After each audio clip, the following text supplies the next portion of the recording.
That Cat flies out the spaceship. As in, she gets sucked in the vacuum, yeah? Yeah. And Supergirl decides to rescue her, but not the Not the president. president. Yeah. It's like, I get your priorities, but they're sort of messed up. Yeah. You say your friend, but I think you should say the president first. But...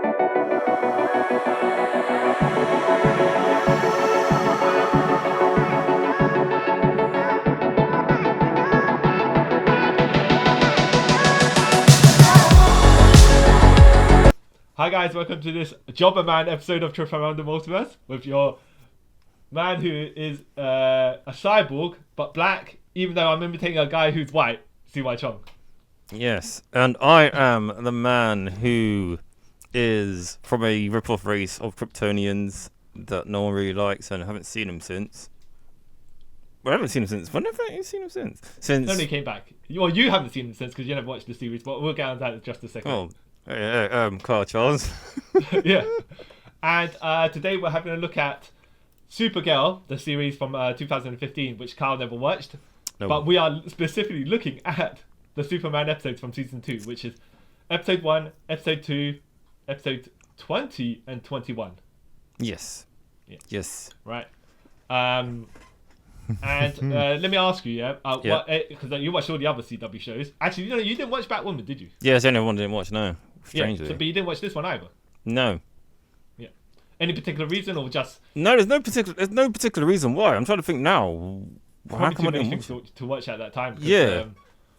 There was Gotham as well. That you were watching Riverdale, but there's they had 4 other CW series to watch and whatnot. Yeah. Good, this one's its own contained universe that you didn't have to watch it with the rest of them, but they crossed over. So yeah. But think about it now. That's the reason why I should have watched them. Like, okay, this is easy to watch them because I don't have to worry about what's going on in Flash and this and that. I could just Yeah. It was an awkward one because this show started on CBS. Yeah. And then they did the Flash crossover where you must have watched it. No, you didn't. You didn't watch it, did you? You couldn't because. Wait, no. Allen. Oh yeah, because he went to her show. She didn't come to his, didn't it? Yeah. No, I didn't see it. No. Yeah. I I only started watching this because I assumed it was going to be a crossover at some point because I know they don't reference each other. But at that point, you'd be like, well, that doesn't mean it doesn't happen in the same universe. In fact, the Superman is supposed to be around for about 12 years at this point. Yeah. And I know Flash and Arrow don't contradict it. But at the same time, you can be like, okay, that happened in the past, right? Yeah. We just didn't reference it. Yeah. But then, it'll catch up, Yeah, but then when I think about it now, that gets kind of messy in Arrow and the Flash because the when they keep going to different worlds, I think it might be in Crisis on Multiple Worlds or whatever it is, right? And they go to Gotham and they go, oh, no one's gone to Gotham in years because of the Batman. They're like, I thought it was Abolition. You're thinking of Elseworlds. Is it Elseworlds? I think it's Elseworlds. Huh. That's where Barry and Oliver switch bodies. Yep.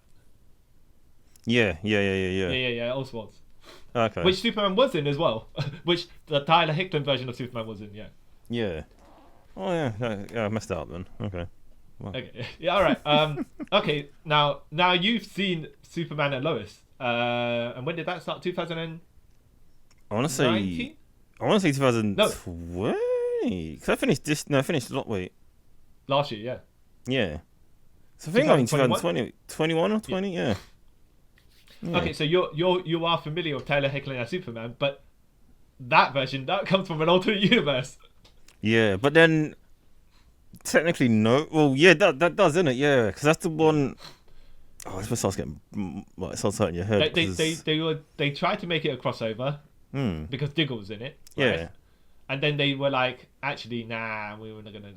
Yeah. Because it got too messy. Because how do you introduce that he has 2 twin kids when at the end of Crisis on Infinite Earths, they're babies, and they're in Superman Lois they're teenagers. Yeah. Unless it's just could be like a time jump, but yeah. But then how does he do the narration to explain? Well, I had 1 kid, and then we did the Crisis, and now twins, and now boom, they're teenage. No, it's too. You can't explain that in a recap. Yeah, because they've done it kind of with Diggle, didn't they? When the Earths merged, yeah, he from 1 kid to have 2 kids. Like, okay. Yeah. And then just But carry that's on. different because they don't have to explain that at the beginning of the series each time. Yeah. Whereas that's they what would I'm have had to do it in Superman and Lois. saying. Yeah. Yeah. Okay. Yeah. I'm sure you have questions specifically about those episodes because if we're watching 1 and 2, episode 1 and 2 are pretty much self-contained, right? Yeah. But then when you skip a whole bunch of episodes, When you, and then you skip, go when you to the skip end, yeah? basically a whole season. It's just the end, yeah. Oh. Let me explain to you actually. Yep. So let me explain to you some things, and then we could get to the meat of the episodes themselves. Okay. Right. So Hank Henshaw, I'm sure you saw, right? Yeah. Now he's black in this. Yeah. Yeah. Except Yeah. that it's not Hank Henshaw. It's He's John Jones. John Jones, Martian Yeah. Manhunter. Yeah. So at the end of episode 1 of Supergirl, season 1, you had he was Hank Henshaw. Okay. Yeah. And then he walks around in the hallway, and then suddenly his eyes turn red. Yeah. And you're Yeah. like, okay, is he Cyborg Superman? What's going on here, right? Because we, Yeah. as comic fans, would know, right? And we're like Cyborg Superman. I mean, he's black, but whatever, right? Yeah, it doesn't make a difference. Yeah. Yeah. But no, it turns out the twist is Martian Manhunter, which kind of is a bit better. Yeah. Because they throughout season 1 they were saying, oh, he was in an accident, blah blah blah, right? Yeah. I should have something to do with Kara's dad. But then you would just assume, as we would, it's an accident that turned him into a half cyborg Kryptonian, whatever it is. Yeah. Except Original. that, oddly enough, I don't want to say it didn't happen, but they gave him that, as you saw in episode 20, that half cyborg face thing, which is like, And then at one point he says, I'm no longer Hank Henshaw, I am Cyborg Superman, right? Or call me Cyborg Superman or something. Yeah. And we're like, I'm like, That's a weird fan service. Yeah. now, if he was Henshaw, he was black, he was in the accident, whatever, Yeah. and then he ended up looking more like the Tyreek Superman with the cyborg face, then I can I can understand why you'd be like, okay, Cyborg Superman, you did the DNA, whatever it is, yeah? Yeah.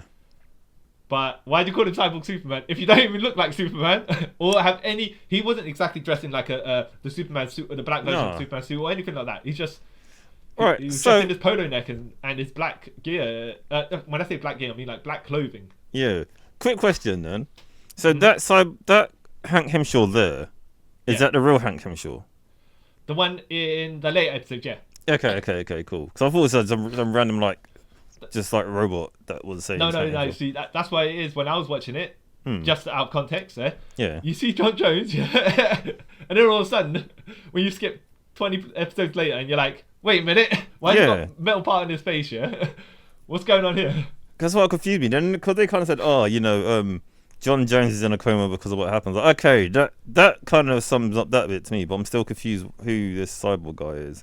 Yeah. Well, okay, cool. Okay. So Makes some that sense. explains that is that. Superman was in season 1, but not really. You see his silhouette. That's what you see from the recap, where he's holding his hand out to Kara and stuff like that. Yeah. Because they hadn't cast Superman yet, and they didn't know if they were going to be able to use him. Yeah. Oh, yeah. At the end of episode 1 as well, where there's some virus or whatever that's gone around, some Kryptonian whatever it is, yeah. Affecting the people of Earth. And because Superman had been on Earth for X amount of time, he also got affected by it. So you see they have the people at Cadmus or wherever Kara was, and you see his boots there, but you never see him, right? You see like the lower body. Okay, that's pretty cool. Yeah. But that's of course Kara has to save the show, to save the world because it's her show. That I accept, right? Yeah. What I don't accept is jabroni stuff that happens later on, right? I accept it. Well, go on. yeah, but you accept it for. By the way, I think we've had this conversation ages ago on something else, which is why I made you watch these episodes, right? Yeah. I would accept it if you came in, do your standard pro wrestling interference to protect the talent, right? But no, they're like, nah, the talent's gonna get buried. Not really buried, but Yeah. So what? Okay, we'll speak about the first 2 episodes because this is the first appearance of Tyler Kennedy as Superman, and you're watching it for the first time in the show, his first appearance. Yeah. What did you think? I've always liked this. It's his version of Superman. I don't know. He always feels like he gives me that hope. Yeah. If that makes sense, Yeah. Like again, I like Henry Cavill, but his Superman just gave me depression. If you know what I mean? Like, Yeah. doesn't have the joy this is to why people say that Henry Cavill's version of Superman would become the Injustice Superman, straight up. Yeah, and I can see Breaking necks and cashing checks, right? Yeah, I can see it. But like, Yeah, no, I like him as an actor. Because at first, when I first saw him, I was like, oh, that's a weird choice. And then I saw him in, I think the first time I properly saw him must have been another crossover, like the Arrowverse and stuff like that. I was like, oh no, this guy's pretty cool. I like him. Yeah. And then, because he voices Sephiroth in the new Final Fantasy VII remake. And from there, I was like, yeah, I like this guy. And I've liked him ever since. He's quite hench as well, so yeah, quite. Yeah, well, that's funny because I also sent you the initial poster they had advertising it, and you can see how he looks there, and he just doesn't look brand at all whatsoever. No. Then you see him in the show, and you're like, oh wow, he's quite big. Yeah. It looks much better in motion in the show and stuff like that. The advertising photo they've got there is not a good one for some reason. No, it's a weird one. It's weird. It's the belt as well. The circular belt that they have tipped slightly upwards makes it look a bit weird. Yeah. Then they change it for the actual show, don't they? Yeah. It's just a normal belt. I think they keep it the same, but I think the angle is slightly different. Yeah, kind of makes more sense. I think as well there was slightly. I mean, what did you think of Jimmy Olsen, by the way? Tell you the memories get right. Because as soon as I saw him, I was like, oh, it's Jax. I was like, no, it's not Jax. That's Jimmy Olsen. Because you told me about before. I was like, oh. Yeah. And then I just kind of like, it's a different world. It's fine. Exactly. But don't you think, right, that actor would be so much better as Steel? He's got the height, he's got the build. Yeah. I'm not, by the way, cussing the Steel that was in Superman and Lois. I'm just saying, comparatively, if you saw this guy in this show without knowing that he's called Jimmy Olsen, you'd think he was John Henry Irons. No, but no, I would think he's the guy who's Guardian. What's his name? Malcolm, whatever. Guardian, who's white. Nah, well, in one, I think the second Guardian's like a black guy. But yeah. Oh, okay, yeah. Yeah, Malcolm something. Which Jimmy Olsen here actually does become Guardian later. Yeah, so I was like, oh, okay. They kind of wrap two things into one. All right. Yeah. I'm okay with it. Yeah. So I was watching as it was coming out, right? Mm. And I was like, this is 2016 in comparison to the Henry Cavill Superman, Batman vs Superman, which will come out in 2016 as well. It's like the flip side of it completely. Yeah. I think Batman vs Superman came out in March, right? And this probably came out September-ish. Yeah, probably, yeah. Yeah. And it's like their personas are a 180 from each other. Yeah, a big one. Like. Yeah. Yeah, well, like I said, I kind of said the one's hopeful, one's kind of like, and it's not because of how he's acted, it's because how he made that Superman like super like. Yeah. I'm depressed. Do you think this is probably something that you might not notice, but I've watched on YouTube. I watched the intro segment so many times. Right? So when he's talking around in his Clark Kent guys and stuff, and then the rocket ships that's going to launch fails, and Supergirl flies up and rescues it, and then he's flying up to come towards her. Yeah. And then he chats to her as he's flying side by side with her, right? Except that if the plane is coming downwards, how's he going upwards flying side by side? Is he going backwards? What's going on there? The physics don't work, right? I guess you don't think about it, though. No. At the time. But you said that, no, that's kind of weird. Confusing, isn't it? Yeah, actually, as well, the other thing I watched so many times is, the Rogers, the musical from Hawkeye. Yeah. Now there's a segment as well in there where Hawkeye is actually on the left side of the Captain. The Hawkeye singer is on the left side of Captain America. Yeah. Right? But then or is it the right side? But anyway, he's on one side, right? And then then the camera angle switches as they're singing the song, and Hawkeye's hidden behind the shield, but the shield's on the other hand. So how did he get from there to there? In the same clip. Yeah.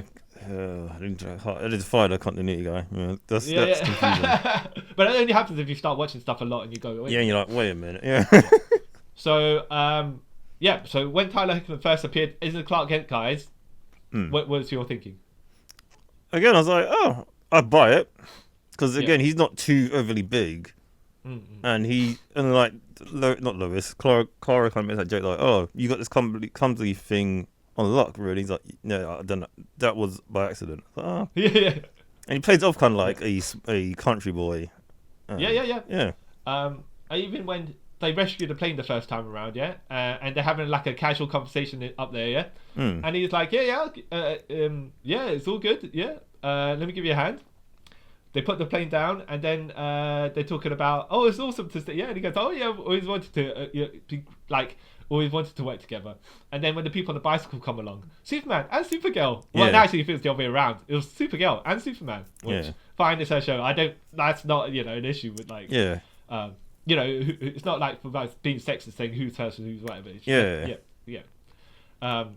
and then she's like, oh, yeah.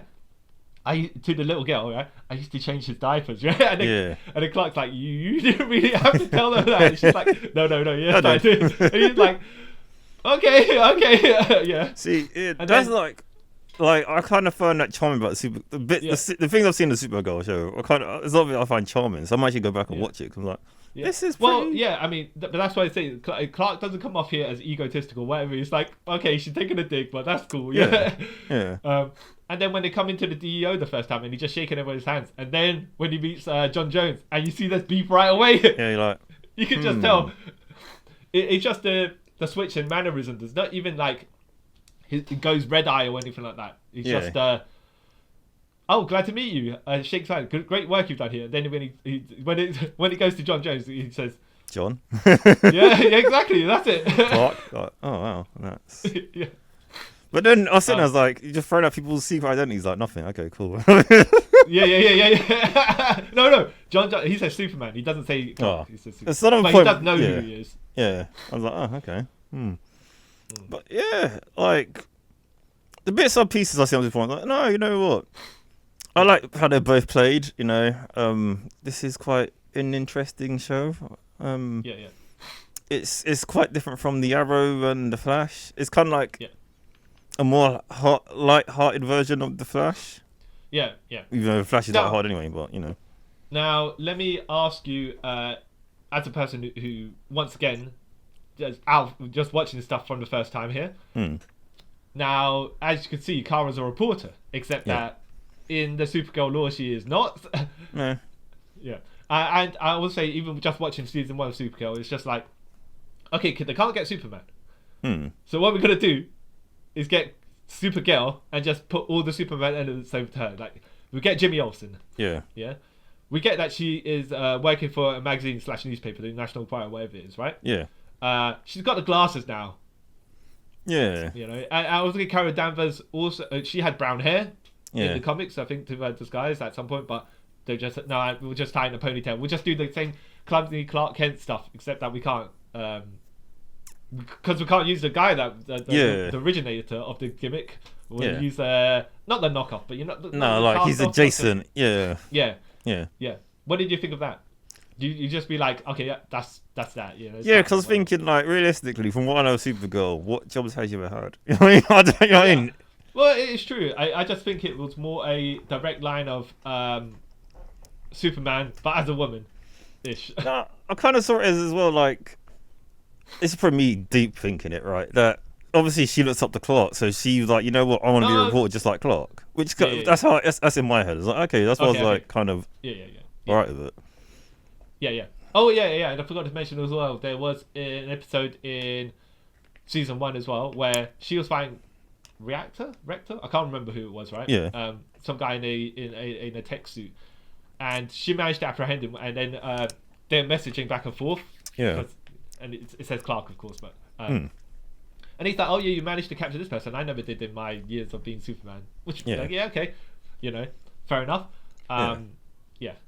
So congratulations, and that's what life was for the most of all of season 2. The first 2 episodes here, it's like Clark's like giving her good pats on the back, giving her good verbal passing the torch stuff like that. It's like it's like you say, right? Here's the cool thing, right? That's the difference. We'll speak about later on, but it is her show, right? And he came in there, right? But he didn't come over to take over. If it was Batman. Like the Batman vs Superman film. Yeah.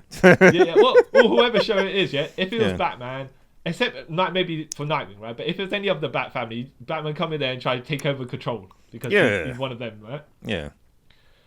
And maybe he'll allow Nightwing to voice his opinion, but everyone else like, no, knock him away. Yeah. Here, Superman takes a back seat, and he's absolutely fine because he's got no ego like that. Yeah, which is cool. I like that. Obviously, as Superman, right? I would expect if he's going to someone else's city, that's under their protection, he will let them lead because why wouldn't he? It's like it's your place, you know. Batman is a know-it-all, apparently, right? Knows everything about everyone's city and everyone else, yeah?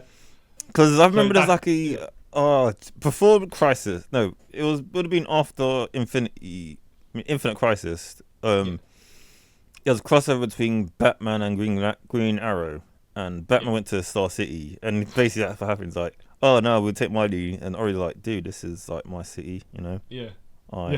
And I think in the end, Batman's like, you know what, Ollie, maybe I should let you lead sometimes, because you know, reasons. And maybe I should, not that I will, right? Yeah, maybe I should, but I won't. But you know. yeah, exactly. But I like you say, right? The Superman represented here is very warm as a character.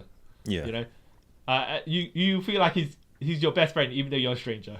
Yeah, and I like that scientist dude, isn't it? When he kept on like getting a love heart for Superman every time he was there. I was like, oh, I'll probably be the same. Yeah. Which, by the way, he was okay. So now I'm going to clarify a good couple of other things for you. Yeah, sweet. Thank you. Yeah. So in season 1, episode 1 and 2, he was in love with Kara, but not right. No, but he was. Yeah. And she spurned him, right? Because she had something for Jimmy Olsen. Yeah. Yeah. Who was with Lucy Lane, your boy Channing Tatum's ex-wife. Oh, is it? Yeah. She was in this episode. She was in the series. She was also a DEO agent. Okay, I guess she dies. Okay, hold on. Let me just get to the thing where Windshot, you know, the son of the Toy Man. Yeah. That's what that scientist guy was. Oh, okay. Yeah, that makes sense now. Yeah. Okay. And he was working in the same newspaper as Kara and blah blah. And he helped her devise the Supergirl suit. And then he'd be the kind of the tech guy. But then, obviously, there's certain things he can't do in the newspaper. He got not transferred to DO, but I think he left the newspaper to go to work for the DOA. John Jones. Point, right? Because I think they were like, it gets a bit overcomplicated of how he's gonna get all the information if he's not with the DO, you know? Yeah. You notice how, by the way, he's dressed normally compared to all the other DAO agents. Yeah, just like everyday clothes. Okay. Yeah. But yeah, I think throughout season 1, he was having a thing for Kara, and then she turned him down very nicely. And then, but she was trying to be still his friend, and he was like, "We can't do that because that is weird." Yeah, you gotta give me some time. You gotta give me some time to get over it first before we can get back to normal. Yeah. Okay. Which I was like, okay, that's a good move on both their parts. At that point, because he's rose tinted glasses and stuff like that. So I'm like, okay, yeah. Okay. He took a rejection, I want to say like a man, but he's not like a stalker. Or turned that was his superhero origin, supervillain origin, And then she also she had to be told, stay back a little bit and let me get over it, because she was still trying to be a friend, except that I don't think that was helping him. Yeah. I mean, you know where you get both perspectives, but where you're like, you just be like, no, the guy who's been rejected, he's got to draw the line. Yeah, he's got nowhere to stop. Yeah, exactly. Yeah. Well, tell her when to. Yeah, when to stop. Yeah, instead of getting a weird false hope in his head. Yeah. And then for season 1, she was having a thing for Jimmy Olsen, right? Except that, as you saw at the beginning of, in the midway for episode 1, all of a sudden it fell apart. Yeah. I'm like, this didn't make sense to me. I was like, okay, so. You're gonna start turning people down left, right, and center because you got this fixation on Jimmy Olsen, who has an ex-girlfriend or whatever. Yeah. Okay. But then when the season starts freshly on the CW, they're like, he's like, I thought you wanted this, and she's like, I don't know. I think I do, but I don't. Yeah. It's like either do it or don't do it. Just don't go halfway. You know, don't be like a sudden turn. You could have had them at least dating for a couple episodes. Then realize, you know what, it doesn't work. Yeah. Yeah. Exactly. But they just did an about turn straight away, and I'm like, because I thought that was odd, and I'm only watching the first episode. I'm like, wait, this doesn't make sense to me. But they were like, I think they were saying McCad Brooks, who was playing Jimmy Olsen, wasn't 100% sure about whether he was coming back or how many episodes he was doing, and they were like, there's no point in doing a long term whatever. Yeah. That makes sense. That's the case. But no, you could have still had him in a couple of episodes, and obviously don't reference that gone, but he still could be in a relationship, you know, because sometimes, as we know with these 22 episodes series, sometimes people just disappear and they never reference them, and then next episode they're back and you're like, oh, whatever continues. Okay. Yeah. Oh, okay. Yeah, I think in Smallville, Lois was only signed for maybe 7 episodes or 13 episodes in one of the seasons. Yeah. Yeah. And they continued whatever it was at that point. Just we're like, oh, she's off somewhere. Oh, she's doing her reporting stuff. Like, okay. Yeah. Easy write up, but okay, sure. Exactly. But yeah. So it was a glaring, not plot hole to you, but like eyebrow raising. Yeah, it's like, I'm guessing they had a thing in season 1. Why in the first episode of season 2 you kind of like nip it in the bud? Like, okay. That's weird. But I always like, to me, it never made sense anyways, right? It's just because he's Jimmy Olsen, it seemed. Yeah. Okay, but Jimmy Olsen's usually not that big and buff and black. But, because, wait, is he around, he roughly be around her age though, wouldn't he? I don't think they say so much in the... No. Well, I guess that depends on the continuity, right? Yeah. Because usually you'd say Jimmy's about 10 years younger than Clark, right? Ish. Yeah. Boy reporter, right? Yeah. Except that I think in most cases, they can't, obviously, because they can't keep him as a teenager forever, because when you do the series, people are going to age out, yeah? I think they keep him at about 5 years younger. All right. I don't know. For all we know, though, he could be the same age, because sometimes some could do. But that's weird. He is. Now I'm thinking that makes it even more weird, because in this, technically, Clark now is 12 years older than Clara. So then Jimmy would be 12 years. She was 24 in season 1. She's 24. Okay. So season 2 she's 25, and that makes Clark rough 37. So this is like 35. Yeah. Yeah. Okay. And which, by the way, they point out. Do you notice that because they're both the same age, Tyler Hoechlin and Michelle Benoist? Okay. Yeah. Yeah, and they have Wynn saying, "Oh, so Superman, Kara tells me you're 12 years older than her, but you don't look it." And he goes, "Oh yeah, well, Kryptonians age. Maybe age slower in the red sun with orange, yellow sun with that. That's okay. That makes sense to me now. Like, okay. But by the way, you notice as well, because he's guest starring, Tyler Hoechlin keeps clean shaven. But when he does his own series, he's got that the beard that comes back all the time. Yeah.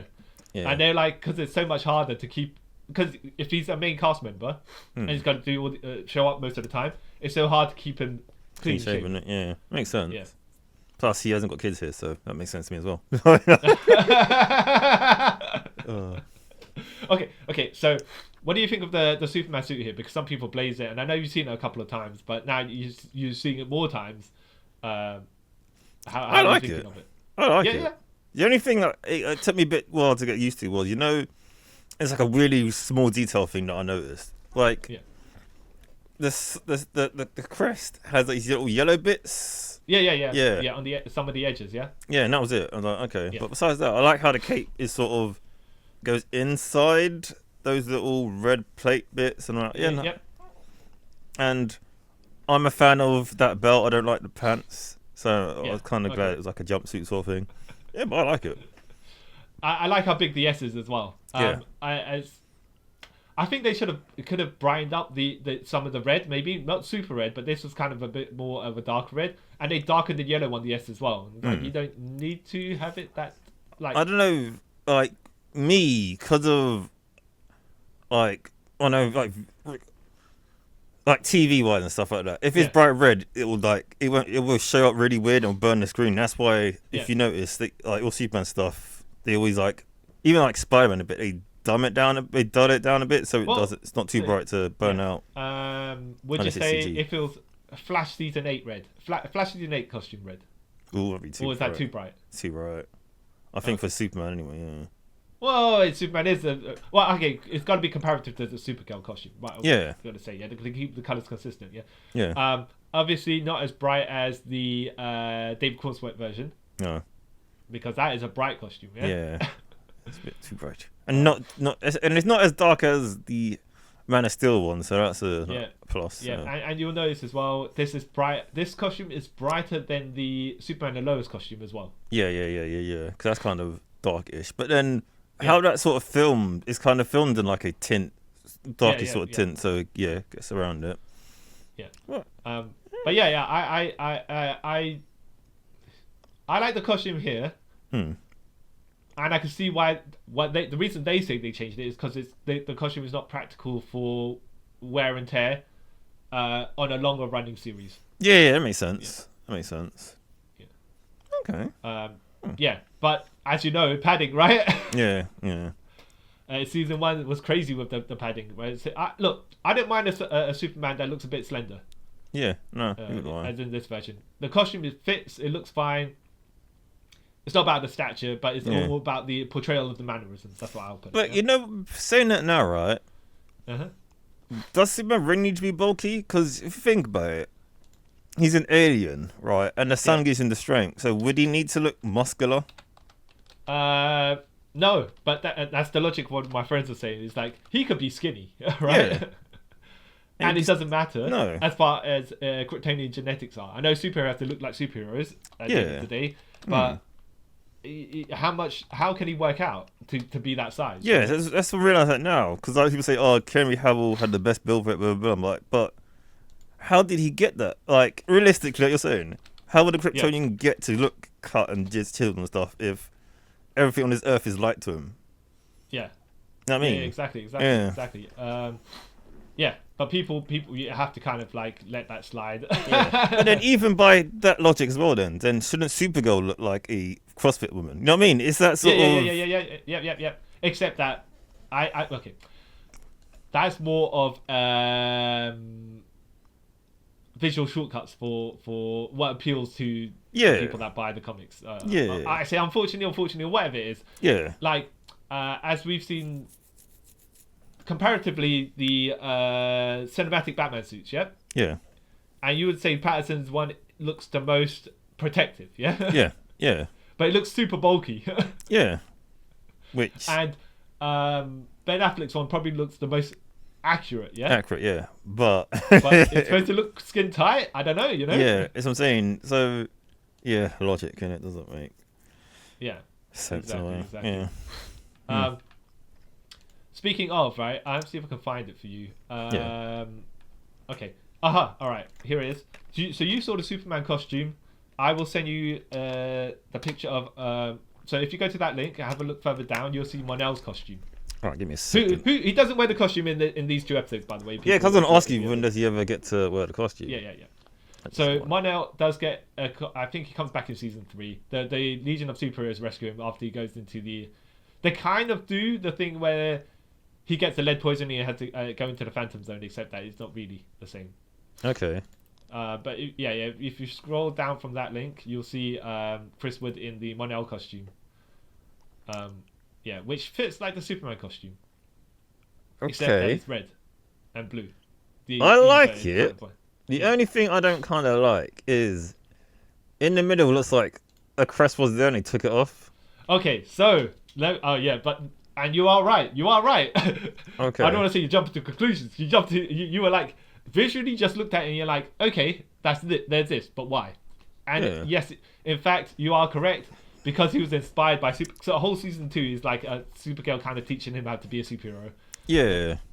So then when he made the costume, he took her costume as inspiration, and then it would have been a crest, except that obviously he's not an L, so he wasn't. He wasn't going to put it there.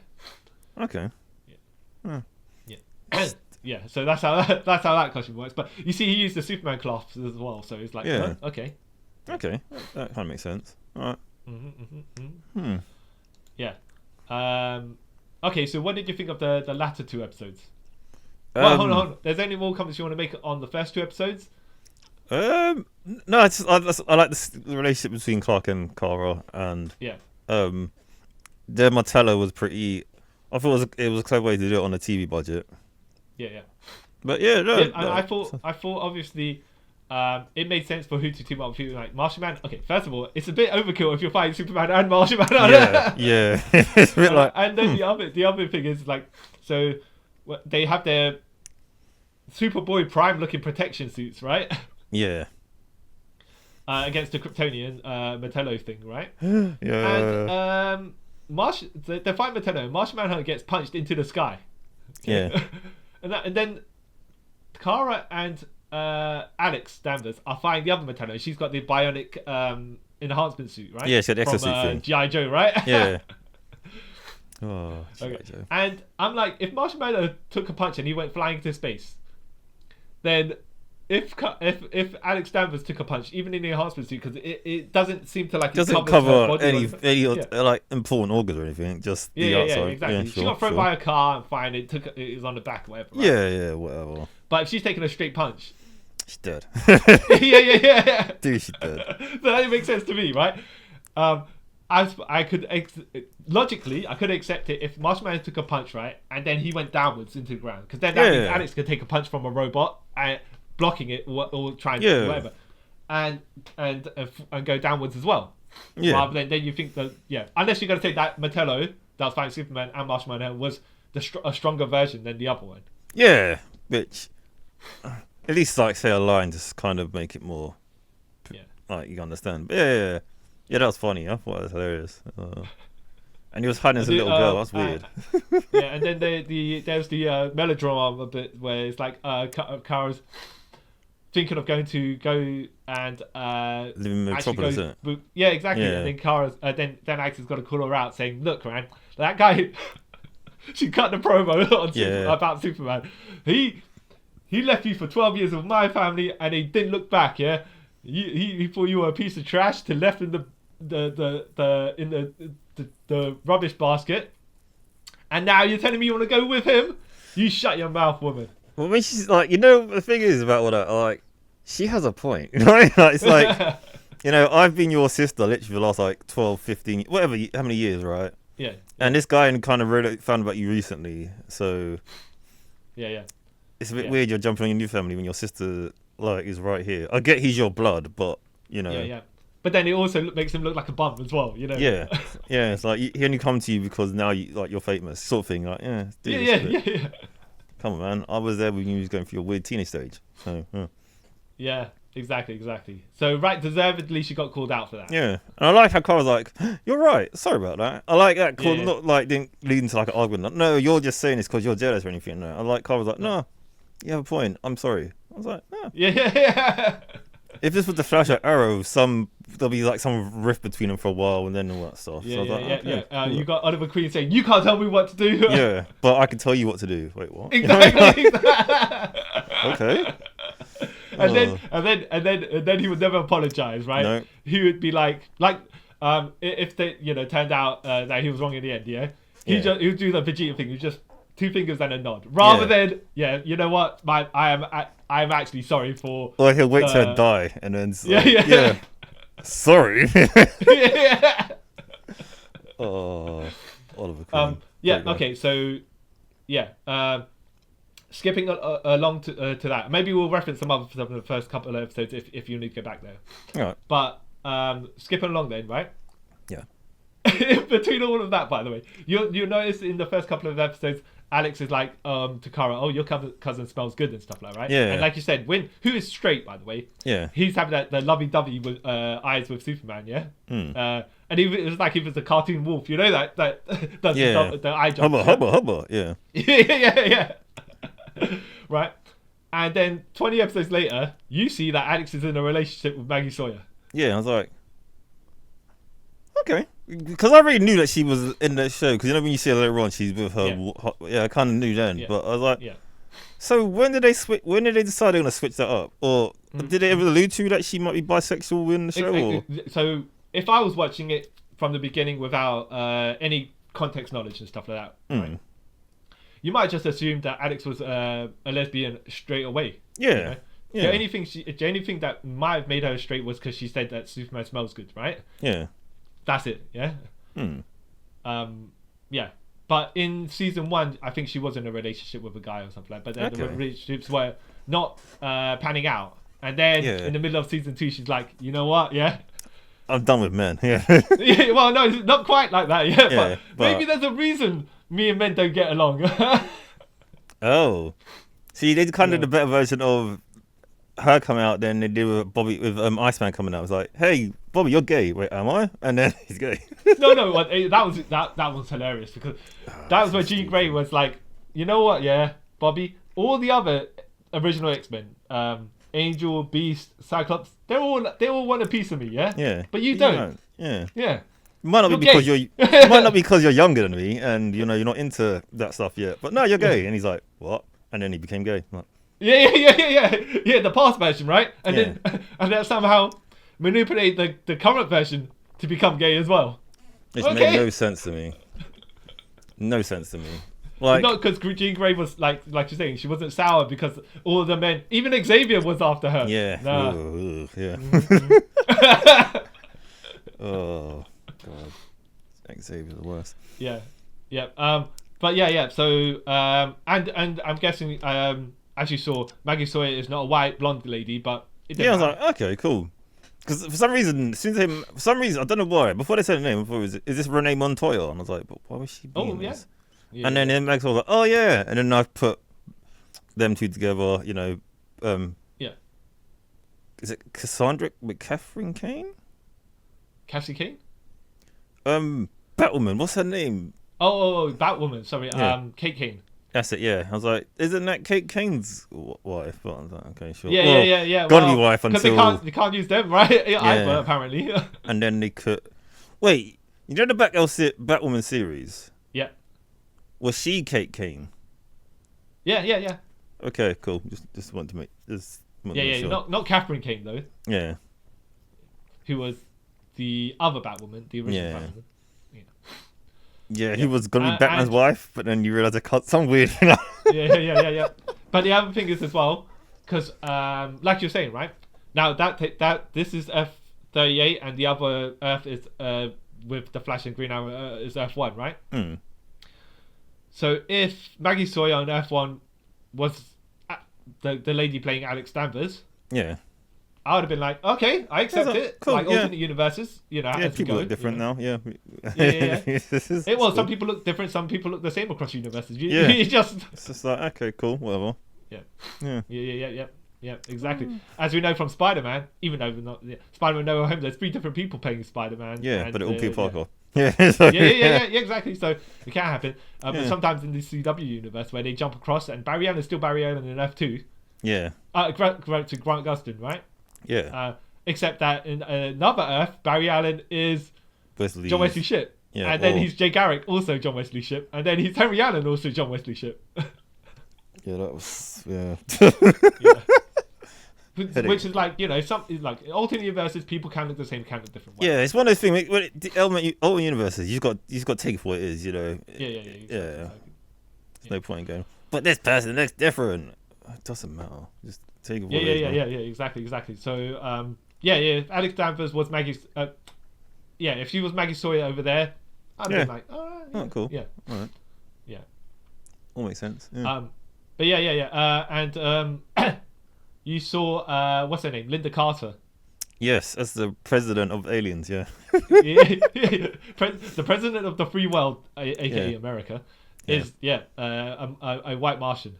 No, she wasn't a white Martian. She was just an alien, right? Yeah, they say her race, but I can't remember what it was. It didn't sound familiar to me. So I was like, okay, cool. Yeah, I forgot about that. By the way, I knew she was an alien. Then I knew there was that invasion crossover, but I was like, wait a minute, this plane crash surely happens afterward. Doesn't happen before. It didn't make sense, and I was like, oh yeah, I remember now.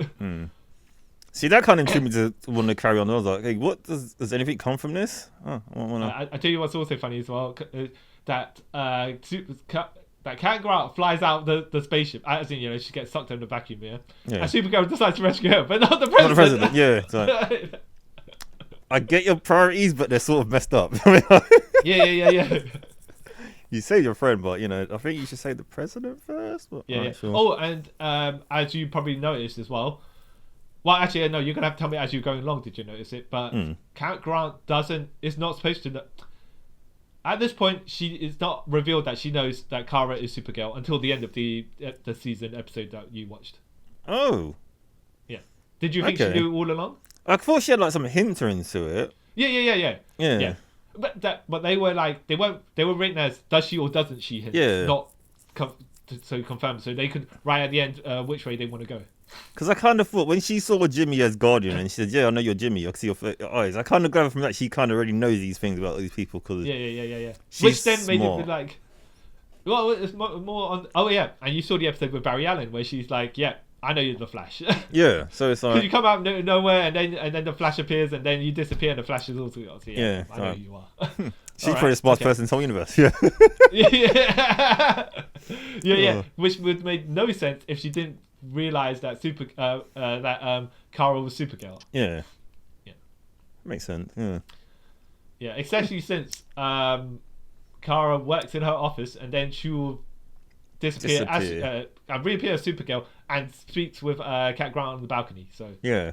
Okay. And yeah, it was always conveniently missing when things happen. Yeah. Kind of put two together. Okay, yeah. So we get to episode 22, which kind of, I know they give you a lot of, they didn't give a lot of recap. No. I know I was watching it at the time, so I knew what was going on, right? Yeah. But as far as the recap for the key episodes of what's going on for the Daxamite invasion, it wasn't long. No, because so I can see how it would be puzzling to someone like you. So was there a build up to this? How long had the Daxamite be onto Earth? Because obviously Mon-El was the first one. Because I think Mon-El's you see the ship in episode 2, right? Yeah. Episode 1, yeah. Yeah, and then so did they come halfway through the Daxamites and like, yeah, we're gonna be living on Earth with you guys, and then she kills the racist Hercules. The whole, as you know from the comic book original of Mon-El, where it's like, is he a Kryptonian? Is he not? Yeah. We don't know. So that's what it was. So it's like, oh yeah, is he from Krypton? Is he not? Blah, blah, blah. So yeah. And then obviously you get revealed that it's Daxamites a bit later on. And then you see Terry Hatcher as the Daxamite Queen.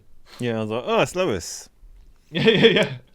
And then what made me laugh though, when you saw his dad, is like, oh, it's Hercules, another person who they probably never get back because of his weird political stances now, just like Dean Cain. Yeah.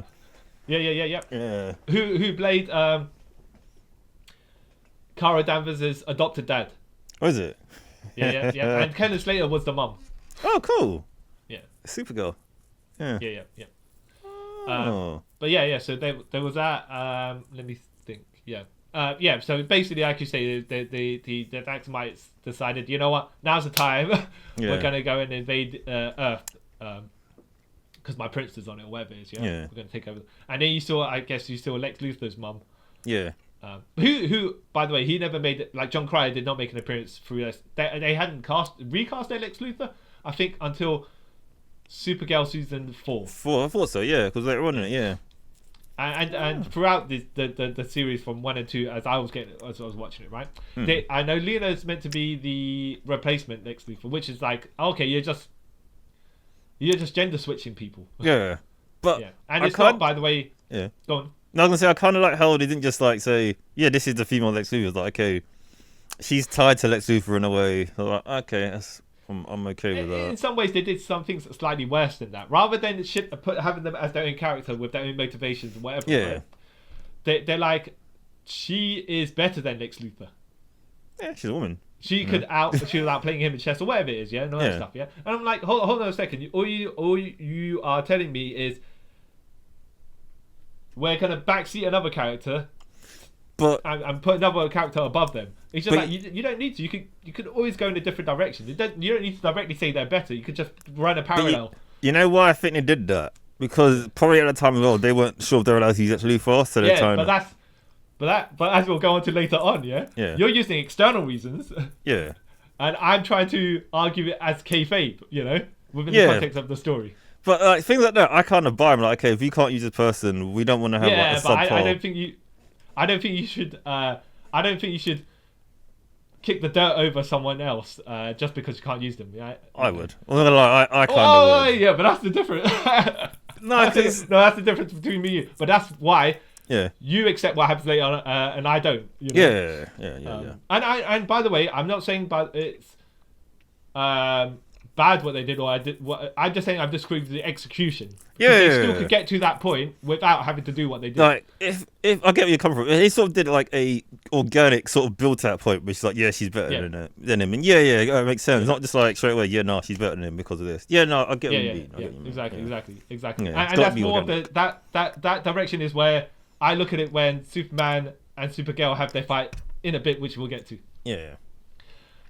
So, as you saw, the Daxamite invasion in episode 20, and then she's like going. Then they're like, "Where's Superman? Where's Superman?" And I'm like, it's fair because he doesn't like. I think they make it like a mystery. Yeah. Where's he gone to? You know, is he fighting Daxamites over there? What you know? Yeah. Whatever, right. Yeah. Only then when Kara, because Kara's got to deal with the main threat. Yeah. And as she's talking down to Terry Hatcher, yeah, all of a sudden she gets turned around and gets punched across the room, across the alien spaceship. And then she then she turns around and sees Cal, yeah, and then what were you thinking of there? See, I got confused. I had to rewind it back. I was like, wait, did Terry Hatcher punch her? I'm confused. And then I was like, oh, okay, that makes sense. Because I missed the punch. Cause I don't know, turn around for a second. I just see her flying, and I see Superman, and I was like, wait, what? So I had to rewind it back. I was like, oh, he did it. Oh, must be mind wipe shenanigans. Okay, makes sense. Well, not necessarily. Yeah, not quite, but yeah. Mind hypnosis. Silver Kryptonite, yeah, that's what he will feel like. Okay, and I find this funny as well as I was rewatching it. So he punched her. She goes flying for a little bit. She then, I think, punches him back. He goes flying, into the steps and stuff like that. And then she gets up. Supergirl gets up and has time to chat with Terry Hatcher before Superman stands up to go and fight her again. I'm like, wait, what? Why is it taking so long to get up? I just thought that was TV logic, you know. I accept that as if you run that logic as well, that because he's under the hypnosis of Silver Kryptonite, he's doing what because Terry Hatcher says a line and he repeats the line as well. So you could say that he's kind of, his senses are dulled because he's looking at the optical illusion that he thinks Kara is General Zod. Yeah. Yeah, so you can say that it's not at optimal or whatever it is. His brain is slightly delayed because it's got to cover covered up with images. Yeah. And the hypnosis or whatever it is. So okay, fine, right? I can accept that he took a while to get up. Whatever. But then instead of now here's logic that I could have worked for. So Kara's somebody finds the Daxamite Queen or whatever it is. Yeah. But Superman then tries to fight, and instead of not directly fighting Superman, but using to destroy the Kryptonian ship, right, which would have been a big brain play, yeah. She decides, no, I'm going to fight Superman, right? But knowing that you have to fight someone else afterwards, how's that going to work? Yeah, you're not fighting a chump either. You're fighting Superman. Yeah, exactly. So that's why I was like, the best thing to fight, like as we would do if we were fighting Dominic Toretto, the best way to fight Dominic Toretto is not to fight Dominic Toretto. As Jason Momoa showed us. Yeah, you endanger everyone else around him. Yeah. Oh, anyway, instead of having a scuffle, I say around the spaceship, using Superman to destroy stuff because he's brain addled. No, they decide to fight over National City. And by the way, she's only been Supergirl for, I would say, 2 years at this point. The end of season 2. Yeah. How does it? Okay, and then she's fighting Clark in the fountain area. Yeah. Which, by the way, if the punches are so strong, this is a TV thing. I will allow it. I'm not. Yeah. But it's funny because the first car punches send people flying everywhere, right? Yeah. And then when they're flying in the water, the little flood area, they're throwing punches, but no one's flying back area. They're just tanking the punches. See, weirdly, I kind of like that at this point because sometimes it does get a bit over the top. Like they're punching this guy and they find like 6 miles down the road and all that stuff. So I kind of found it like pretty like okay, cool. They kept it kind of like just small and contained. It was just like them throwing the haymakers at each other. Were you expecting Dragon Ball Z style shockwaves? Because that didn't happen either. No, it's quite. Again, I don't know. I was kind of refreshed not to see that because you see it so often now. It's like, no, and I only point it out because there's an inconsistency. They should have either had that to begin with, the way that the people that weren't flying back that far, but they were flying like if you punch a human and they would go a certain distance, not like a superhuman and go flying back there because they don't do that later on, and it's just like okay, right. Yeah, it's a bit. She's eating punches, right? Supergirl. Actually throwing enough haymakers back, yeah. And then she gives Clark, she ducks a punch and gives him a Shoryuken, and he goes flying and gets KO'd, yeah. KO! And, by the way, at this point, Alex Danvers and Maggie Sawyer are running off to the scene of the fight, right? Yeah. And I was like, okay, so Alex is going to help Supergirl win, which would make the most sense, right? Yeah. No. Nah. No, just let Superman get beat up. Yeah, man, Okay. because he's a little punk. Yeah. Now, my logic, by the way, for this scene, and it doesn't make a huge difference, is we're just making minimal difference, right? Yeah. Now, Alex is there with Maggie Sawyer. They've got their guns because they are the DO, right? Yeah. And Clark is obviously throwing punches at Supergirl, right? Yeah. And you just have Alex like just shoot. Like obviously he's bulletproof, yeah. But Yeah. she'd be like just shoot, take a couple of shots at him, so Supergirl could take a little breather or reorientate herself, yeah. He turns around, he sees Alex, and he's like, "What?" He gets puzzled a little bit. It's like, wondering why is she shooting me? Supergirl grabs his shoulder, gives him an uppercut, and done. Yeah. Exactly the same outcome, yeah. Except that you protected Superman. Yeah. Do you need to like? Do you need to protect let me Superman? face you with some logic, by the way, as well. Yeah. Before you get jumped into the defense of that, and this is kayfabe logic as well. Yeah. If he's 12 years older than her, as far as being an experienced Superman, yeah. And we're saying all bases are the same, yeah. Yeah. We're going to say speed, agility, strength, whatever, because we're not going to account for he's a man. And he's built a certain specific build, and she's more slight, or whatever. Just leave everything the same, yeah. Yeah. Not even a height and reach advantage. None of that, right? Yeah. Let's just say they're almost exactly the same. Yeah. Yeah. Experience will beat out. Yeah. Experience of skill will win. Yeah. And if you're saying that she's a 12 years experience and she's only had 2, how does that logic work? And you cannot. By the way, you cannot like say to me, "Oh, the power of her being her own show." Therefore, no. Give me a kayfabe reason. My kayfabe reason is alright, because she has. Alright, Superman has a certain amount of charge of the sun, right? Because he's been there longer, so it might be deteriorating. Because she hasn't had that much, she might have more power. What, in the sun? You mean? Yeah, because obviously they get power from the yellow sun, yeah. Yeah, so it's like a battery, right? Yeah. A rechargeable battery. The more long it's used, the less power it has, isn't it? Yeah. Okay. And because she has been in the sun less than he has, she has more power. Because she hasn't had to keep recharging that battery to bring it up, and then each time that battery gets fatigued. I saw this. There's someone... Okay. So you're basically saying because his battery cells have been worn down, therefore as optimal as hers. That's what you're saying, yeah. Yeah. Okay. Because I think Yeah. They've explained it something else like that. They don't explain that in the logic of the universe. No. Yeah, no. You're still... You've created a reason. Yeah, I haven't created a reason. They don't give any reason. No. Even he doesn't give a reason. Like, oh, I wasn't holding it back. She's stronger than me. Like, yeah. Well, that's the thing. And this is Clark, and I don't mind that them saying that, right? Yeah. Where somehow they're in the fortress next, yeah, and Alex, Kara's like, when she wakes up, she's like, oh, how did we get here? And Alex is like, oh, you flew us, you fought Superman, you fainted. You flew us over here, then you fainted again. Okay, fine. Superman's been KO'd all that time, but well, if he did get uppercut, yeah, exactly. So I'm gonna leave it as that, right? Yeah. And then when he gets up, he goes, "Oh no, you defeated me." And she was like, "Oh, no, there was silver kryptonite affecting me." He goes, "No, but I was at full power, and you still managed to knock me out, right?" Yeah.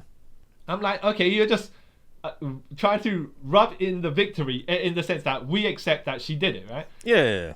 Which, yeah, okay, fine, right? Because Clark's not that sort of... If it was Batman, Batman, once again, he wouldn't even say that. You would get a dirty grunt, yeah? Yeah.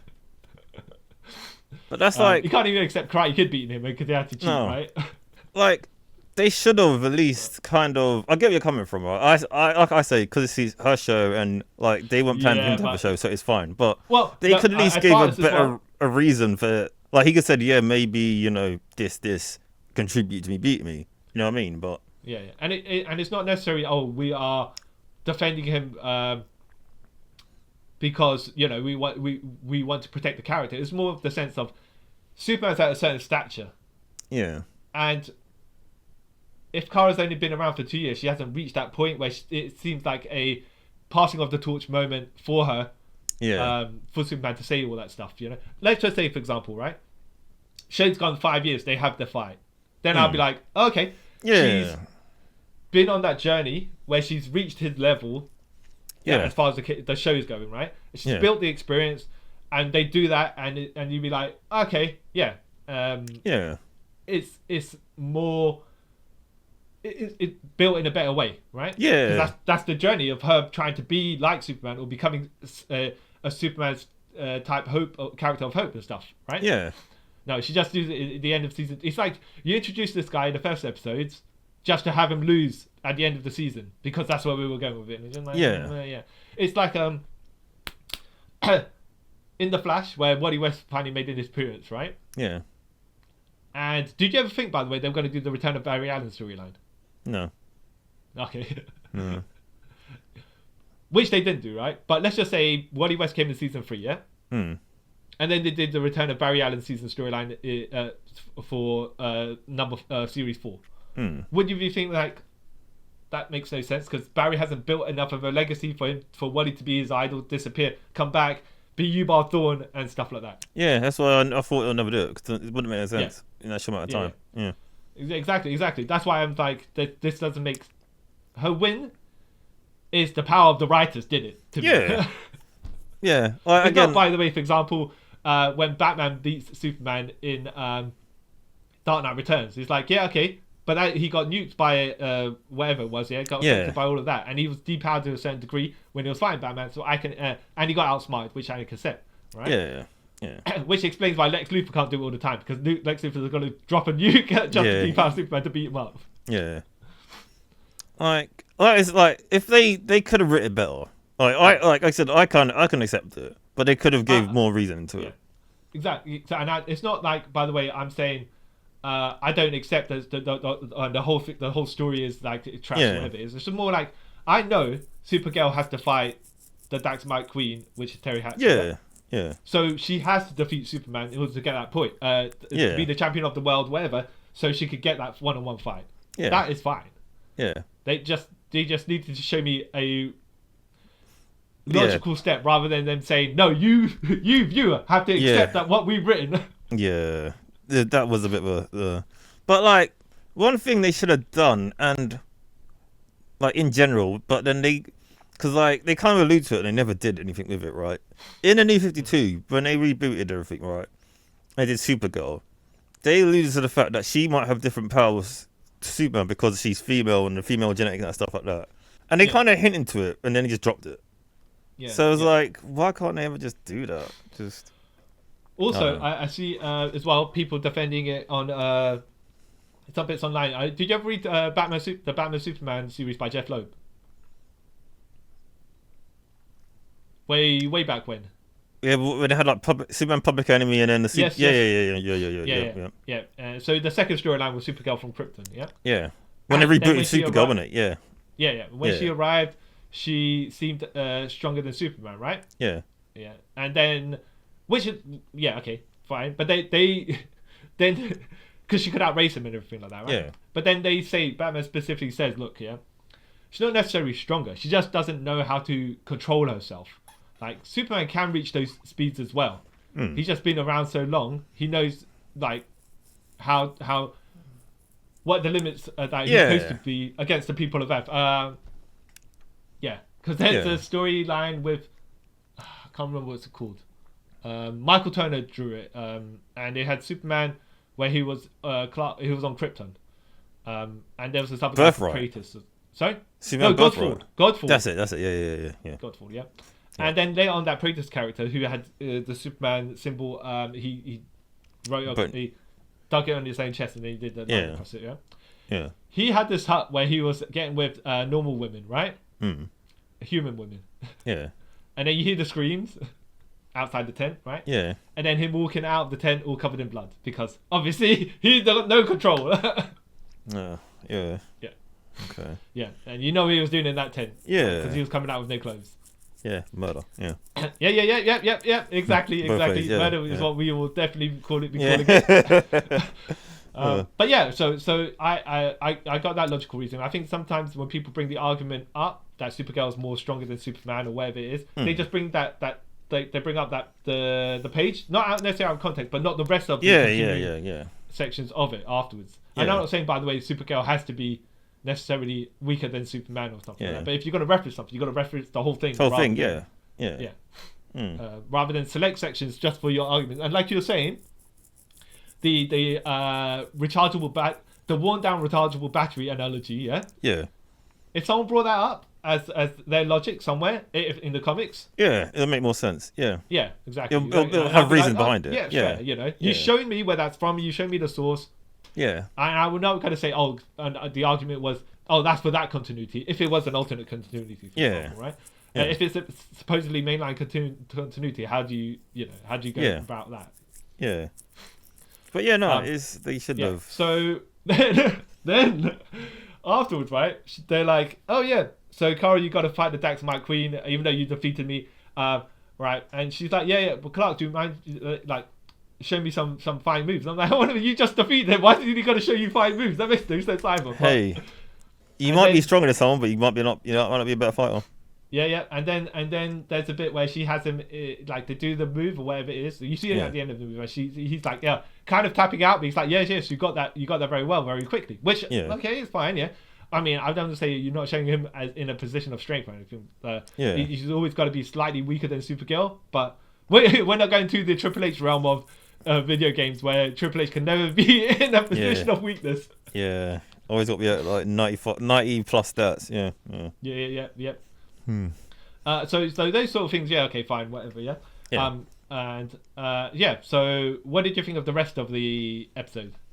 It was pretty good. Like, there's bits, because obviously I haven't watched the show, I was confused, right? Because the Guardian thing I kind of gathered straight away, right? Because he wasn't guarding anything in the episode before, and the Megan or the McGann thing confused me.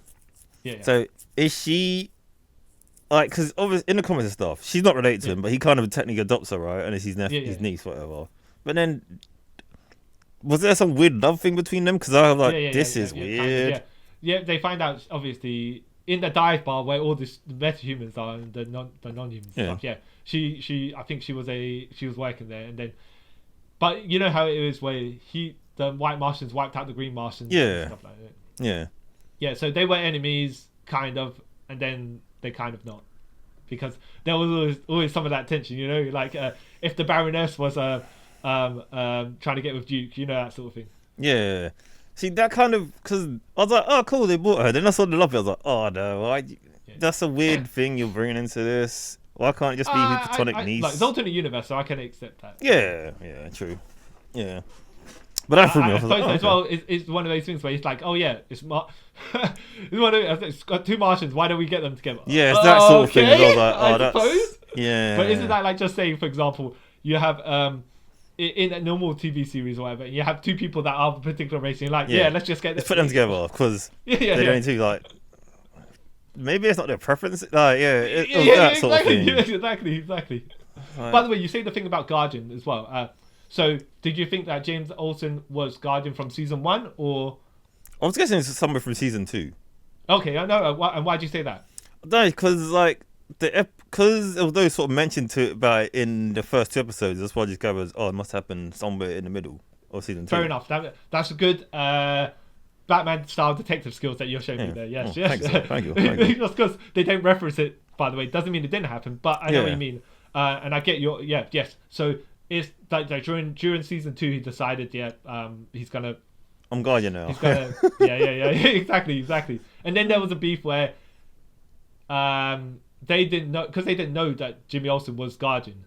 Yeah. But he knew he was Guardian, right? And Supergirl's like, oh no, Guardian's causing this and that because they think he's a vigilante. And then vigilante. I think Superman was like, and then. I think Wynn was like, but isn't your cousin's best friend a vigilante? Yeah, that one, right? Yeah. So why is he have a problem with Guardian? I think because he's doing the equipment to Jimmy Olsen, so he's also trying to. They didn't tell her yet in case she gets upset or whatever. That thing is. Yeah. But yes, at some point she works it out, and then like, oh yeah, we are on the same team, even though you were always on the same team, and. I suppose you could have just used your mouth to say certain words, but that's not how things work, right? Apparently. Yeah, especially in like anything super related. Yeah. The family beefs and stuff just all happen because of one person couldn't just say one simple thing. Oh, by the way, this. Oh, okay, cool. Well, in this instance, right? Maybe I say because of their funny love. relationship that didn't kind of exist or not. Yeah. You kind of, I don't know if he was like, the situation's tense. Maybe I shouldn't tell her yet. I don't know if they were going that direction, but. But he knew she was Supergirl, right? Yeah. So I'm saying, like, so it's like, oh, by the way, I'm a Guardian. Okay, cool. No tension. Yeah. All right. Except sure. that obviously she might be like, well, you're just a man in a suit, for example. You could get hurt by blah blah blah. I don't want you to go be Guardian. Yeah, makes sense. Yeah. Yeah, but that's not. Yeah, I mean, that's not you're hearing all there. Yeah. So obviously, being the champion of Earth now, she goes to fight. She invokes the one-on-one. Yeah, I want to say Ducata, but I could be wrong. Yeah. And then she fights Terry Hatcher, who somehow decides, well, I'm gonna have kryptonite blood. Yeah. Okay. Yeah. By the way, that came out of nowhere. Yeah, I was like, wait, what? I was like, did they ever allude to this? I'm confused. Yeah. Now, I gotta say, when Lex Luthor was wearing the kryptonite ring in the comics, right? He ended up having to chop his hand off, and because it's got low-level radiation, and he had to have a cyborg cannon, which is why he was wearing that black glove all the time, right? The Michael Jackson style black glove. Yeah. But I wonder what happens if you inject kryptonite straight into your bloodstream. But then, didn't she say something like, because of the kryptonite in their radiation, in their air or whatever, over time it came, I don't know, it's something weird. Like, I don't know if that's how things work, but sure, I guess. Yeah. All And how they solve that is have they're just like, yo, all you Daxamites, we're gonna lead poison all of you. All of you, you know. Oh, I was like, that's including extreme. you, Monel, including you. But I know it's gonna be sad. You gotta leave and stuff like that. Because at the end of the day, we want Earth to survive. But we're just gonna poison the whole race. We're basically gonna nuke this planet, so you guys can't come on it, but we can stay here. It's like, wow, that is extreme, but you gotta do what you gotta do, I guess. Wow. Yeah. Oh. Yeah. And I was like, oof, okay. Yeah. That was crazy. And then you also had Superman once again to pass one of the many tortures he does to Kara, and he's like, oh yeah, I know you were in love with Monel, and you had to do the thing in the atmosphere with the lead, and so you poisoned him, and he had to you had to like eject him from your life and stuff like that. Yeah. Right? I know you obviously didn't want to do that, but I gotta wonder if it was Lois, could I do the same thing, right? Yeah. And I don't think I could. And I'm like, that's fair. Yeah. Oh no, and he says, "Oh yeah, you're stronger than I am," right? Yeah. Which I'm like, oh, okay. But you got to, you got to explain, right? That at this point he would have been in his relationship with Lois for so I'm saying 12 years. So it makes, or at least 10, something, And she's only known Monel for a year. And change, Yeah, exactly. So yeah, it's different. When you have to, cut ties like that, it's gonna be so much harder. But I think even if it was the other way around, I still think Superman wouldn't have done it because of his weird fascination with Lois. Yeah. Oh well, and this is writing as well. I would say Superman probably wouldn't do it because he'd find another way, because most of the time he does. Yeah. And I don't see why they couldn't have lead armor or something like that to. Oh no, okay. Right, the thing with the Daxamites, right? It's not like Kryptonians, not like Kryptonite, where you can weaken a Kryptonian by going to Kryptonite. It's like lead poison straight away. Yeah, that's it. It's fatal straight up. There's no power down, power. You can't get away from it. No, once it's apparently within a certain distance from you, bam, you're gone. Yeah. Because wasn't that was it this Sinestro Claw War when Saddam Yet got his butt kicked by Superboy Prime? Superman Prime, which, by the way, so not only did he have had the powers of Superman because he's a Daxamite, right? He had a Green Lantern ring and he had the power of Iron, right? And they still decided that they're going to and he finds Superboy Prime, right? Yeah. But old school Superman pre-crisis, so he's got all those wacky powers, Yeah. But they still have to put him in a lead. They fight towards a lead factory and he gets lead poisoned, and then his ring kind of shuts down to keep him alive. It's like, okay, Yeah. So you protected him. You protect him good, but you decided you're not going to protect Superman in this episode, in this series. All right. And by the way, it's not necessary. I want to say as well that there is a one-off, because you remember in Crisis on Infinite Earths where he's the one that gets shrunk and stuff like that. Yeah. So it's like, you kind of fair. I want to say it's fair at certain points, but then afterwards when you like, we can't use this character much. Therefore, when he makes an appearance, we're gonna make him look lower tier. That is unfair to me. But you know why I'm okay with it, right? Because Yeah. it's just a TV show. Like, yeah. Like, because when you think about it, right, Superman is like one of the most popular known superheroes. Yeah. And how many people who watch Superman are actually watching Supergirl? So it doesn't really make a difference. You know what I mean? Well, okay. But let's just say it was the Batwoman TV series, and Batman makes an appearance, and then Batwoman beats him up. Right? Straight up, yeah? Yeah. Would you be like the same? Or would you be like, okay, that's off key? No, I'd be alright with it, because I'm pretty sure in the comics, Batwoman's beating Batman. In like a couple of comics, yeah. So I'm like, okay, it's what it is. Well, I mean, okay. Now, probably that I could buy a bit more, because Batman's a mortal man, so as we know from real fights, right? Yeah. You catch someone with a It takes that one kick thing after you get your ass kicked so many times, yeah? Yeah. You can win, you know? Yeah. I wouldn't buy in a TV show, though, right? In a fictional universe, I'd be like, okay, no, that doesn't seem right. Yeah, but I don't know. Like, again, I like Batman, but I feel like he's overprotecting is annoying. But Yeah. Well, okay, look, if it's a Nightwing TV show, and he beat up Batman in one of the episodes, I would accept that. I would, but then no, I would, because again, I like Nightwing over Batman, so I would definitely be but not like when Batman makes an appearance on the show, and Nightwing's be like, remember that time I always beat you up? No, because then you get Batman to fight you again, and you can't win twice. No, he could win twice. It's Nightwing, man. He's better than Batman. He had a whole comic run called that. No. The reason though we say that Nightwing is better than Batman is because his charisma skills, his stats on charisma are so much higher. Yeah.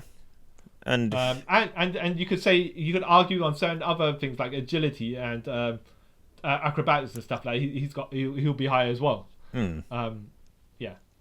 See, I wouldn't say he's necessarily certain physical abilities, like he can't be. He's not stronger. He's not stronger than Batman. No. He wouldn't have the reach advantage, which is why he's got his screamer sticks. Which is why I think they did him dirty in.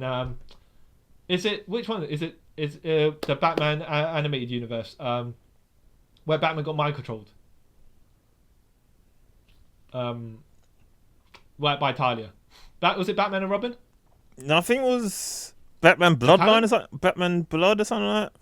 Where he disappears and all the Bat family come to I think Bloodline or something like that. And I thought, okay, Batman hypnotized, yeah.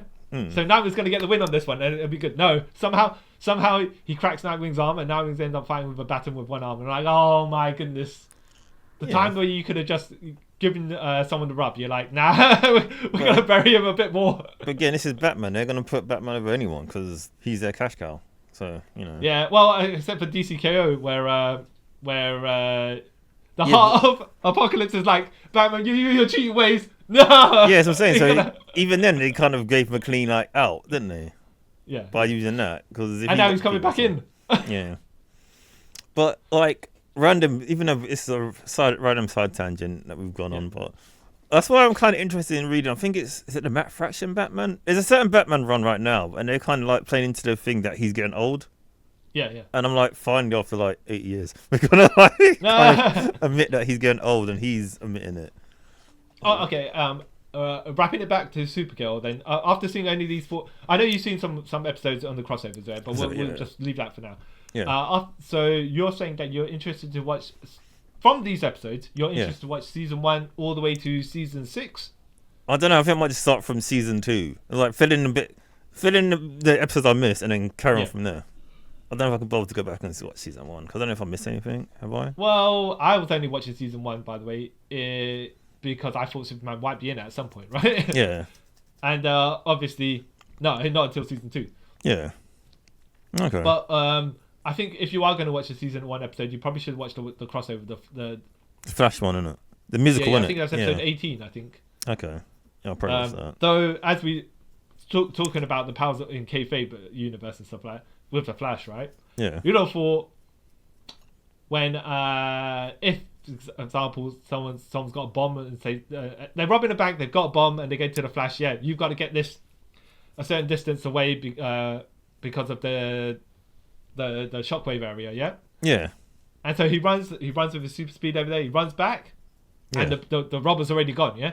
But you're like, okay, couldn't you just run around the area and catch the robber? Yeah, because he ain't got super speed as well. Yeah. Yeah.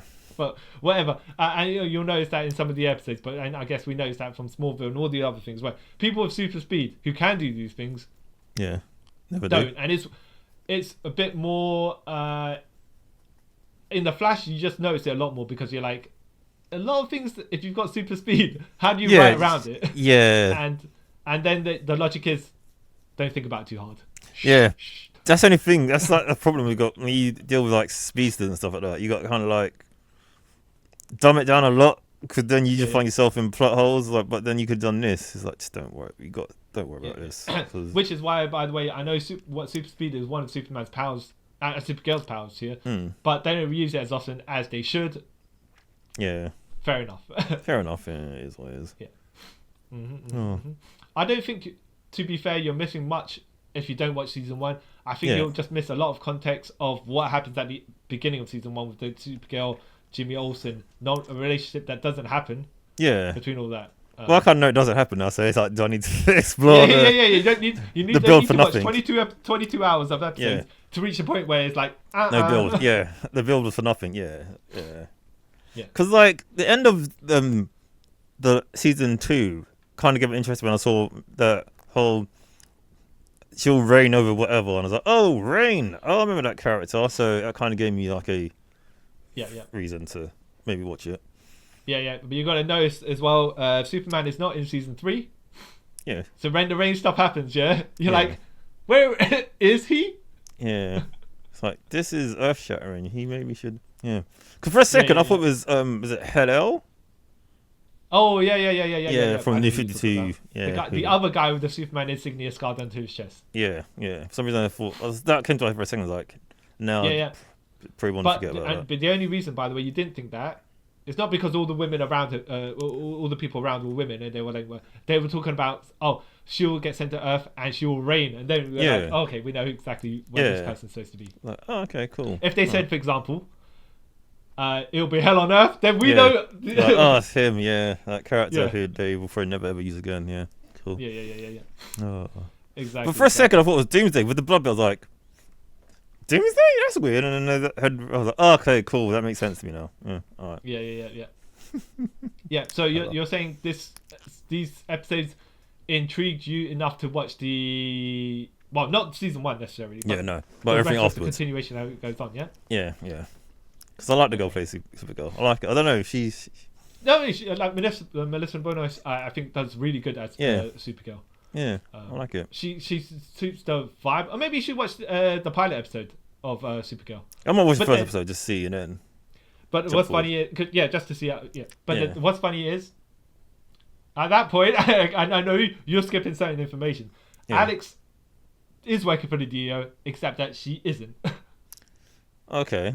So Kara doesn't know. Okay. Yeah, and then it gets revealed later on. But then Calista Flockhart is also Cat Grant is in, I think, all of season 1. Yeah. And then when they went to Camp Vancouver to shoot the thingamajig, she's no longer in season. She's not making that trip. Yeah, it's like guest appearances only. I did like as well how she made some weird reference about like Star Wars, and I was like, it's her husband in real life. And this is it. She goes, I've never watched Star Wars. Like, that's funny. She probably doesn't because I'm pretty sure Harrison Ford pretty hates Star Wars, but exactly. I wouldn't be surprised. That's cool. Let's see. So the rain is season 3. What's season 4? Oh, Agent Liberty. Okay. Yeah, which kind of is not Agent Liberty. I think this is more about the aliens on Earth side of storyline. I can't remember the. Yeah. I did watch season. Oh, Lex Luthor also. Yeah. Yeah. What else? Season 5 is where they merged the Earths. Yeah. And I have actually not seen season 6 for some reason. Okay. Because I know doesn't Brainiac come in season 3 as well, isn't it? Yeah. Brainiac 5.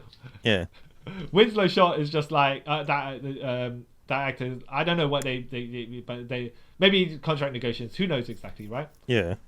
So he leaves, and they get Brainiac to replace him at that point, right? Okay. And Jimmy Olsen decides to leave as well. Yeah. And they get Jimmy Olsen's sister to basically replace him. Okay. And she becomes female Guardian. All right. Okay. I don't see why the way Maggie Sawyer could have been Guardian, but also Maggie Sawyer's actress decides to leave as well. So it's like, oh, okay. That's probably why. Yeah. Yeah, relations have got to end apparently because of the power of contracts. I don't know. Well, just recall. Like it's sounding bad. I thought at this point, just recast people. I mean, I just. Well, the lady, I know you didn't see it, but the lady who plays Supergirl's mum in this, she gets replaced by Erica Durance later on. Yeah. And they don't sell it, by the way. They just be like, oh yeah, mum just looks like this now. Done. Oh, okay. You see, like sometimes I think you could do that rather than like writing a character out or like all this stuff. Just recast them. It's like, it doesn't matter. Yeah. Like they did sometimes the recastings are better, as we know from Don Cheadle. Don Cheadle and in Lois and Superman when they recasted John. Oh yeah. Okay, yeah. I mean, so it kind of just do that rather than this person has gone on a trip and never coming back. Like, okay. Which would have been, by the way, funny because if they ever went back to the Bizarro universe and John Kent was still the other John Kent. Yeah, you're like, okay. Yeah. That's weird. But then you go like, it's a different universe. It's fine. No, but that's the funny thing is like the twins would still be the same there, just different there. It'd be like, sure. By the way, as you saw from Riverdale, which I haven't seen, by the way.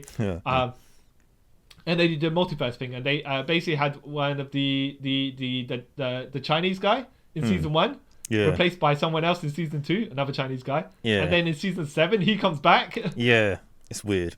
It's so weird. But I'm like, that's balls, right? Yeah. Whatever. Like at that point, Riverdale, now I haven't watched it. I've been watching clips and stuff like that, right? Yeah. People talking about it, and as you could probably attest, whoever's writing Riverdale is just in a room full of drugs.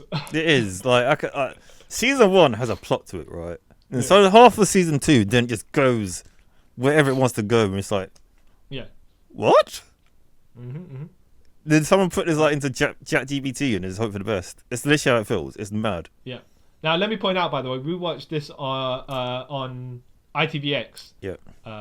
And they also have the Flash, Arrow. I think they have Batwoman as well. The other CW shows. They also have Pennyworth, which we have to watch at some point. Yeah. They have Krypton. Yeah. Which you have to watch at some point because I've really seen it. Yeah. We got to review that. I'm hoping they have Riverdale, but I don't think they did. It might do, but they have Stargirl as well, which is criminally underrated in my opinion. Okay, gotta watch that. Have you seen that? Yeah, I've seen. I need to watch the last season because I watched season 1 and 2, and like, it's heads and shoulders over than like the Arrowverse stuff. Okay. Yeah, it's pretty cool. So we'll have to review that at some point. Yeah, because I need to watch season 3 because I loved it. Okay. Pretty good. Yeah. Okay. So we may do that at some point as well. Yeah. How many episodes this season, by the way? I think it's only like 12. It's not long. Okay. Yeah. And I know you got to watch Batwoman at some point, which is 3 seasons of 22 episodes. No. Jesus Christ. Yeah. 13 episodes? I can't remember. Either way, I'll have to watch it just to be like, this was a thing. Okay. Yeah. Yeah, and then we got to. I mean, I watched Batwoman up to the end of season 1 because I think when it came back, I didn't have Sky or whatever it was. And that's when they changed it from Ruby Rose to Ryan Wilder, and I was like, what is the storyline here? But I just never caught back up to it. Yeah. Like, 13 episodes, Stargirl. 13 episodes. Yeah, it just seems. Each season's got 13 episodes, yeah? Yeah. It's pretty cool. Okay. But yeah, that's what kind of threw me off because I was like, okay, I'll maybe watch season 2. And then Ruby Rose is like, okay. But then I don't really care for her anyway, so like, Yeah. We'll see. I just never got around to doing it. And you're going to tell me you're going to watch 1, 2, 3, so season 2, 3, 4, 5 22 episode seasons of Supergirl. Yeah, somehow. Even though 6 seasons, but you're saying you're not watching season 1. Yeah, I'm not watching season 1. So yeah. One of the things, like, because I'm going to be like wrapped up in bed for like a couple of weeks, I might just watch like 2 episodes a day, or like half a season a day, which is possible. Yeah, and then. Okay. I tell you what, when you do that, you let me know because I'll watch season 6 and then maybe we do a longer recap. But yeah, okay. At that point, there's gonna be a lot of smashing together of stuff because we're compressing 6 seasons into general talk. You know, well, to be fair, it finished 2 years. Was it 2 or 3 years ago? So. Was it 5 years ago? 5 years ago? Did it finish in 2020? 2021. It's 26 now. Dude, yeah, I just realised that. I keep thinking all these things only finished like a couple of weeks ago, like a couple of years ago, but no, it's longer now, isn't it? Crap. Yeah. Wow. Yeah. So and then we could talk about all that how they their alternative takes from the source material and stuff like that. Yeah. And maybe you can refresh some of the things that I haven't watched because there's certain things like so long ago for me. I watched it as it was coming out. So. Yeah, I'm like, it'd be more. And then maybe you could talk about some continuity errors because you know when you watch stuff back to back and spam watch it. Yeah. You don't notice some things week to week. You're like, oh. Yeah. Right, yeah. Because you got that gap in between. You're like, oh, okay, yeah, that makes sense. Yeah. Yeah. exactly. Okay, well then in that case, I guess these episodes did their job and you were intrigued to watch more, right? Intrigued. They sold me. Don't expect much Superman though. And it was only going to be a Superman in the crossovers, so, you know. Yeah, I'm alright with that. I had 4 seasons of Superman and Lois, so I'm alright. Yeah. By the way, you'll notice how, comparatively, did you think they made the right decision of branching this Superman away from the alternate universe version from Lois and Superman and I Lois? don't know. I still, like, in a way, it kind of annoys me, but in a way it doesn't, because... Yeah, I don't know. It was just a weird choice to decide it was, and then like halfway through, it's like, no, it's not, sort of thing. Yeah, I don't know. Yeah. I think it's simpler in the sense of the continuity they had. That's the reason they did it, right? But also, I think the other thing is, it's like you've done a certain amount of damage to Superman. Yeah. In this universe. So, I take your readjustment and be like, okay, that's there, and this is here. But I don't think it's not that much of damage. Like he got beaten by Cartwell. What did you do with her series? Oh no, but it's not that because in Elseworlds, where the Black Superman took Kara's powers and then he was whooping normal Superman. It's like that still doesn't make any sense, right? It's crossover. It's not meant to make sense. Yeah, well, even then, you know, it's like you can't give Superman the win over someone who took over Supergirl's powers, who only had the powers for a day, if even that. But is he a headliner in the Arrowverse? No. So... Exactly, and that is the issue, isn't it? That's what I'm like. That's why they probably went for the alternate continuity because they're like, you know what? We've made him not even a semi-main defender at that point, but we're like, we will have to reset and refresh, and it's just better leave it all in there. They didn't really reset. They changed his costume as well and stuff like that. So yeah. I don't know. I don't know. For me, it just made it feel even more confusing. It's like, why would you? Exactly. Yeah. But then, this is the sort of thing where sometimes people aren't.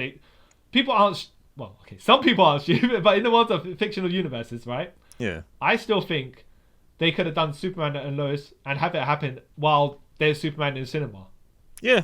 And I don't see why they just because Henry Cavill Superman while this Superman was making his appearance on TV. So people aren't going to be like, okay, but why is that Superman look different to this Superman? Why is it something? No.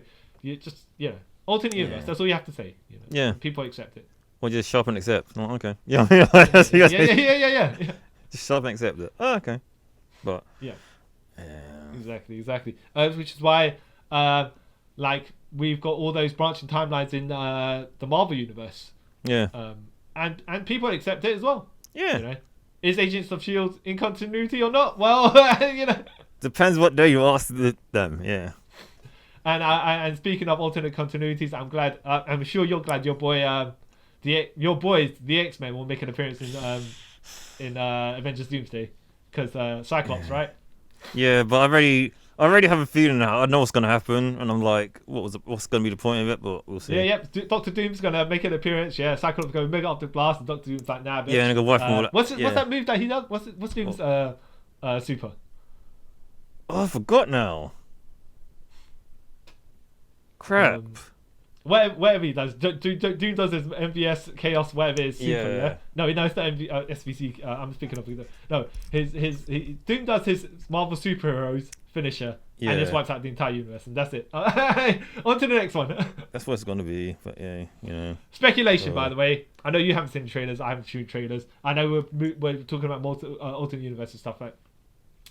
But speculation is. Oh, by the way, you read the Ultimate Universe, correct? The new Ultimate Universe. No, but I kind of know the gist of it. I'm gonna start to read it because it looks kind of cool. Okay. I'm not spoiling anything if you know the gist of it. But Ultimate Doom. Yeah. You know the backstory to that, right? He's Tony Stark, isn't it? No, sorry, no. Reed Richards. Yeah. And you know the reasoning for all of that. Oh, because of the Maker. Something to do to Maker being a dick. Okay. Yeah. So I don't want to see how much I could spoil, but no, spoil it. I don't care. No, but you know it, so it's not spoiling. Yeah. The Maker. So new Ultimate Reed Richards. Yeah. Okay. What is it? There's classic Ultimate, universe, which is where the Maker is from. Okay. Yeah. And then there's new Ultimate Universe, right? Yeah. And the Maker, he started jigging around with the timeline of the Fantastic Four there. Yeah. Which is when Reed Richards, new Ultimate Universe, Reed Richards launched him into the Ben Grimm, Sue Storm, and Johnny Storm, and himself into space. Yeah. They all died. Yeah. And then the Maker's torturing Reed Richards and saying, not himself, by the way, the Ultimate Reed Richards, saying, you caused their doom, you caused them to what's it called? He's victim blaming and all that. Yeah. Stuff. Even though he was the one that did it. Yeah. You are doom, and then he forces him into the mask and stuff like that. Richards half no face and everything like that, right? Yeah. So the speculation is there's somewhat what's going to happen in. I say speculation, but I think your people are just trying to put certain things together because Robert Downey Jr. was doing the signings of the covers of Ultimate Doom. Yeah. Ultimate Endgame or whatever it is, right? Yeah, and they're like, okay, so maybe that Doctor Doom is in the MCU or the alternate MCU, whatever it is, right? He's going to be a version of Tony Stark where Thanos wiped out the Avengers, and then he's being like. That's what sets him off into the path of being Doom. Yeah. And then he's going to the alternate timelines to try and wipe out Thanos, out vengeance. The 14 million timelines or whatever it is, yeah? Yeah. But then why would he be attacking other superheroes? Yeah. So, yeah. It's something more to it. Yeah, it can't just be that because I don't make any sense. Yeah. Mm-mm. I mean, I get, you could say, he's driven mad by whatever, right? Yeah. But it has to be a tragedy rather than an act of vengeance. Yeah. Like the real Doctor Doom and... Yeah. It's not for example, I say, because you can have cardboard cut out villains, right? Yeah. Like Lex Luthor in Superman, but I enjoyed that because he was spiteful, and there was enough ham to it where it's like, I'm 100% like out of order, and when he knocks down the couple pens after he put it up, he's like, I'm meant to be a heat sink, you know? Yeah. But if Tony Stark came, you just don't expect that of the character unless there is some sort of... There's a reason behind it, yeah. Yeah, exactly. Like... But that's that. That's my... Yeah. We'll find out in December 18th this year. Yeah. And back to Superman then, right? In that case. Or Supergirl, right? Are you looking forward to the Supergirl movie?